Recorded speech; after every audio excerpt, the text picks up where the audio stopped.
വെക്കേഷന് വെറുതെ phone scroll ചെയ്ത് കളയുന്നതിനും പകരം കുറച്ച് പ്രൊഡക്റ്റീവ് ആയിട്ടുള്ള കാര്യങ്ങൾ ചെയ്യാം.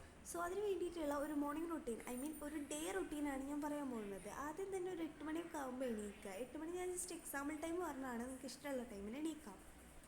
പക്ഷേ ഈ ബ്രേക്ക്ഫാസ്റ്റൊക്കെ കഴിച്ച് നിങ്ങൾക്ക് ഇഷ്ടമുള്ള കാര്യങ്ങൾ ചെയ്യാം. നിങ്ങൾക്ക് വേണമെങ്കിൽ സിനിമ കാണാം, മൂവീസ്, അതുപോലെ സീരീസൊക്കെ കാണാം. അതിന് ശേഷം ലഞ്ച് കഴിക്കാം. ലഞ്ച് കഴിച്ചതിന് ശേഷം കുറച്ച് സ്കിൻ കെയറും കാര്യങ്ങളൊക്കെ ചെയ്യാം. ഹെയറൊക്കെ ഒന്ന് സെറ്റ് ചെയ്യുക, കുറച്ച് ഫ്രഷ് എയർ ശ്വസിക്കുക. അത് ഭയങ്കര ഒരു എനർജി തരും നമുക്ക്. അങ്ങനെ അതിന് ശേഷം ഫ്രണ്ട്സുമായിട്ട് ചില്ല് ചെയ്യാം, പുറത്ത് പോയി നിങ്ങൾക്ക് ഇഷ്ടപ്പെട്ട കാര്യങ്ങൾ ചെയ്യാം, പുതിയ പുതിയ ഹോബീസ് ക്രിയേറ്റ് ചെയ്യാം, എക്സസൈസ് ചെയ്യാം, ചില്ല് ചെയ്യാം. അതിന് ശേഷം ഫ്രഷ് ആയതിനു ശേഷം നൈറ്റ് ഫുഡ് കഴിക്കുക, ഡിന്നർ കഴിക്കാനായിട്ട് ഇരിക്കുക. ഡിന്നറൊക്കെ കഴിച്ച് ഫാമിലി ആയിട്ട് അത്യാവശ്യം നല്ല രീതിക്ക് ഡിന്നറൊക്കെ കഴിച്ച് നൈറ്റ് കുറച്ച് നേരത്തെ തന്നെ കിടക്കുക. ഒരു 10 മണിയൊക്കെ ആകുമ്പോഴേക്കും കിടക്കുക. വെക്കേഷനാണെന്ന് വെച്ചാൽ ഒരുപാട് ലേറ്റ് ആക്കാൻ നിൽക്കരുത്. ഈ ഒരു വെക്കേഷൻ ടൈമിലാണ് നമുക്ക് കൂടുതലും ഹോബീസ് ക്രിയേറ്റ് ചെയ്യാനായിട്ട് പറ്റുക. പുതിയ പുതിയ റൊട്ടീൻസും പുതിയ പുതിയ ക്രിയേറ്റിവിറ്റീസും ഒക്കെ നമുക്ക് കൊണ്ടുവരാൻ പറ്റും, കാരണം നമ്മൾ ഫ്രീ ടൈമാണ്. അപ്പം അത്രേ ഉള്ളൂ ഇന്നത്തെ വീഡിയോ. ബായ്.